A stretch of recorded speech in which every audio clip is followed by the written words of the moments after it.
우리에게 주시는 하나님의 말씀은 구약성경 출애굽기 23장 1절에서 13절 말씀입니다.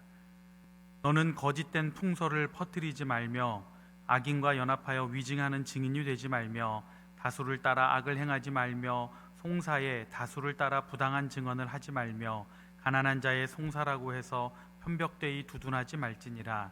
내가 만일 내 원수의 길 잃은 소나 나귀를 보거든 반드시 그 사람에게로 돌릴지며 내가 만일 너를 미워하는 자의 나귀가 짐을 싣고 엎드러짐을 보거든 그것을 버려두지 말고 그것을 도와 그 짐을 부릴지니라. 너는 가난한 자의 송사라고 정의를 굽게 하지 말며 거짓 일을 멀리하며 무죄한 자와 의로운 자를 죽이지 말라. 나는 악인을 의롭다 하지 아니하겠노라. 너는 뇌물을 받지 말라. 뇌물은 밝은 자의 눈을 어둡게 하고 의로운 자의 말을 굽게 하느니라. 너는 이방 나그네를 압제하지 말라. 너희가 애굽 땅에서 나그네 되었었은즉 나그네의 사정을 아느니라. 너는 6해 동안은 너의 땅에 파종하여 그 소산을 거두고 7째 해에는 갈지 말고 묵혀두어서 내 백성의 가난한 자들이 먹게 하라. 그 남은 것은 들짐승이 먹으리라. 내 포도원과 감람원도 그리할지니라. 너는 6해 동안에 내 일을 하고 7째 날에는 쉬라. 내 소와 나귀가 쉴 것이며 내 여종의 자식과 나그네가 숨을 돌리리라. 내가 내게 이른 모든 일을 삼가 지키고 다른 신들의 이름은 부르지도 말며 내 입에서 들리게도 하지 말지니라. 아멘. 오늘 우리가 읽은 본문은 공동체를 이룬 이스라엘 백성이 앞으로 살아가는데 꼭 필요한 사회법과 절기법에 대한 이야기입니다. 우선 1절에서 9절은 공평에 관한 법을 다루고 있습니다. 법이 공평하게 적용되지 않으면 그 사회는 혼란에 빠지게 됩니다. 갈등과 분열이 끝이 나지 않습니다. 그래서 1절과 2절에서는 거짓된 풍설, 곧 근거 없는 말이나 위증을 하지 말고 또 다수를 따라 악을 행하거나 거짓 증언을 하지 말라고 합니다.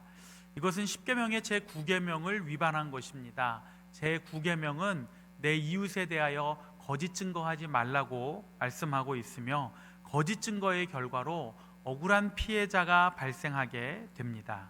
또한 3절에서는 공정한 재판을 위해 선입견을 갖거나 한쪽으로 치우쳐서는 안 된다고 합니다. 사람은 인지상정이라는 어떤 감정이 있어서 강자와 약자가 싸우면 보편적으로 약자의 편을 들 때가 많습니다. 부자와 가난한 자가 다투게 되면 가난한 자의 편을 들기가 쉽습니다. 왜냐하면 약자와 가난한 자를 돕고 싶은 마음이 들기 때문입니다. 그러나 여러분, 우리는 옳은 자의 편을 들어야 합니다. 그 사람의 입장과 처지를 기준으로 삼는 것이 아니라 그가 주장하는 내용이나 상황이 옳은 것인가 하는 것이 저는 그 판단의 중요한 기준이 되어야 한다고 생각합니다. 이것은 하나님께도 마찬가지일 것이라고 생각합니다. 하나님은 죄인을 미워하시는 것이 아니라 죄를 미워하십니다. 그러므로 하나님의 기준은 명확합니다. 그래서 6절과 7절에서는 이렇게 말씀합니다. 너는 가난한 자의 송사라고 정의를 굽게 하지 말며 거짓 일을 멀리하며 무죄한 자와 의로운 자를 죽이지 말라. 나는 악인을 의롭다 하지 아니하겠노라. 여기서 우리는 아브라함 링컨이 했다고 하는 그 유명한 격언을 기억할 필요가 있습니다. 그것은 하나님을 내 편으로 삼는 것이 아니라 우리가 하나님 편이 되어야 한다는 말입니다. 4절과 5절은 원수 같은 관계나 미워하는 관계의 사람이 처한 어려움을 외면하지 말라고 말씀합니다.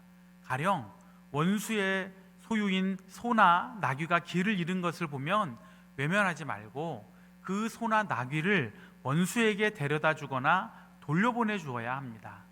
또한 자신과 관계가 불편한 사람의 나귀가 짐을 싣고 가다가 넘어져서 짐이 땅에 떨어지면 그 짐 부리는 것을 도와주어야 한다고 합니다. 왜 성경은 이렇게까지 구체적인 사례를 들면서 원수나 적을 도와주라고 하는 것일까요? 그것은 하나님께서 이루고자 하시는 공동체가 이론적인 구호나 외치는 곳이 아니라 실천을 통해 공평하고 정의로운 사회를 이루고자 하시는 하나님의 목적이 있기 때문입니다. 공평하고 정의로운 사회를 이루기 위한 또 다른 구체적인 실천으로 8절에서는 뇌물을 받지 말라고 하시고 9절에서는 너희가 얼마 전까지 애굽에서 나그네 되었던 것을 기억하면서 너희와 함께 사는 이방인 나그네를 억압하지 말라고 하십니다. 특히 9절의 내용은 이스라엘 백성들에게는 매우 생생한 기억으로 남을 것입니다. 불과 얼마 전까지만 해도 애굽에서 노예로 살면서 이스라엘 백성들은 차별과 폭력과 압제를 겪었습니다. 아마 억울한 상황도 매우 많았을 것입니다. 그렇기 때문에 이스라엘은 공평하고 정의로운 세상을 꿈꾸었을 것입니다. 하나님은 지금이야말로 너희가 그렇게 간절히 원하던 그 세상, 공평하고 정의로운 세상, 그런 세상을 만들 수 있는 기회가 왔으니 너희 스스로 그리고 타인에 대하여 공평하게 대할 것을 요청하시는 것입니다. 마지막으로 10절 이하에서는 안식년과 안식일에 대하여 다룹니다. 여기서 흥미로운 것은 이스라엘의 중요 절기인 안식년과 안식일에 남녀 종과 가난한 자와 나그네 그리고 들짐승의 처지를 함께 고려해야 한다는 것입니다. 11절은 일곱째 해에는 갈지 말고 묵혀두어서 내 백성의 가난한 자들이 먹게 하라. 그 남은 것은 들짐승이 먹으리라. 내 포도원과 감람원도 그리할지니라고 하고 12절은 너는 엿새 동안에 내 일을 하고 일곱째 날에는 쉬라. 내 소와 나귀가 쉴 것이며 내 여종의 자식과 나그네가 숨을 돌리리라고 합니다. 하나님께서 이렇게 구체적으로 그 대상과 방법까지 언급하신 목적은 매우 분명합니다. 그렇게 하지 않으면 사람의 탐욕이 날로 확장되어서 결국은 안식의 대상에서 남녀 종과 가난한 자와 나그네 그리고 짐승들까지 다 제외시킬 것이기 때문입니다. 이 모든 규례는 이스라엘을 출애굽시키신 하나님의 성품에서 비롯됩니다. 그렇기 때문에 하나님은 13절에서 이스라엘 백성들이 이 모든 규례를 지키되 이방 신의 이름은 부르지도 듣지도 말라고 말씀합니다. 오늘 이 말씀에서 우리가 깨달아야 할 것은 출애굽을 통해 새로운 공동체를 이루기 위한 또 새로운 사회로 첫발을 내딛기 위한 이스라엘 백성들, 그들은 창조와 역사의 주관자이신 하나님의 목적에 부합하도록 살아가야 했던 것처럼 오늘 우리가 사는 세상도 하나님의 목적에 부합한 세상이 되도록 만들어야 하는 것이 우리의 사명이라는 사실입니다. 하나님이 원하시는 세상은 어떤 곳일까요? 공평하고 정의롭고 사회적 약자들을 품고 가는 세상입니다. 강한 자는 더 강해지고 부한 자는 더 부해지고 약한 자는 더 약해지고 가난한 자는 더 가난해지는 것이 아니라 하나님은 공평하고 정의롭고 사회적 약자를 품고 가는 세상, 바로 이 세상이 그런 곳이 되기를 원하십니다. 이 귀한 사명을 이루는 작은 실천이 우리의 삶의 자리에서부터 시작이 되어 마침내 세상을 변화시키는 큰 흐름으로까지 이어지게 되기를 간절히 축원합니다. 이 시간 우리 한번 합심해서 기도하겠습니다. 우리가 함께 기도하실 때에 먼저는 공평하신 하나님을 믿고 바라보며 항상 옳은 자 또 옳은 편에 설 수 있는 용기를 주시옵소서. 공평하고 정의로운 사회를 이루기 위해 내가 할 수 있는 실천을 통해 세상이 실제로 변화되게 하여 주시옵소서.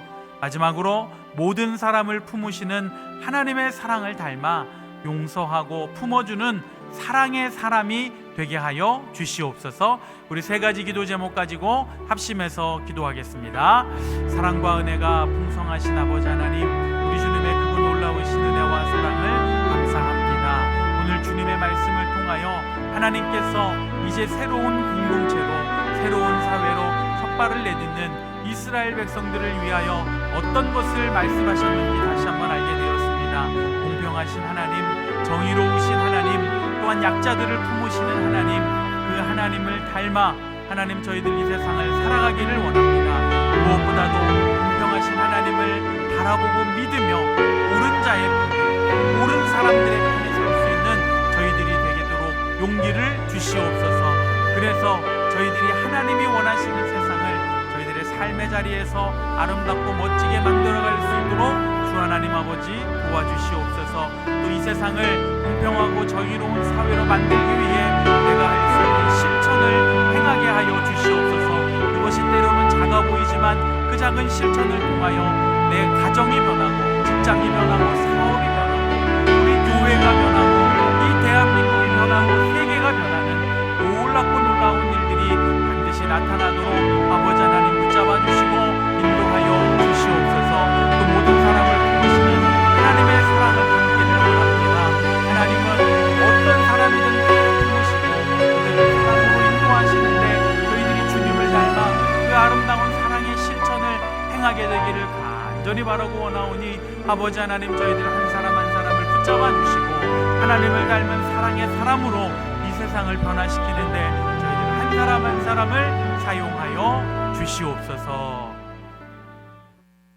이제는 우리 주 예수 그리스도의 은혜와 하나님 아버지의 사랑과 성령의 교통하심이 우리 하나님을 닮아 이 세상을 공평하고 정의로우면서도 사랑으로 풍성하여 가난한 자와 약한 자를 품어주는 아름다운 세상으로 만들어가기를 원하는 우리 모든 믿음의 성도들과 저들의 가정과 학업과 직장과 사업의 터전 속에 함께 하시기를 간절히 축원하옵나이다. 아멘.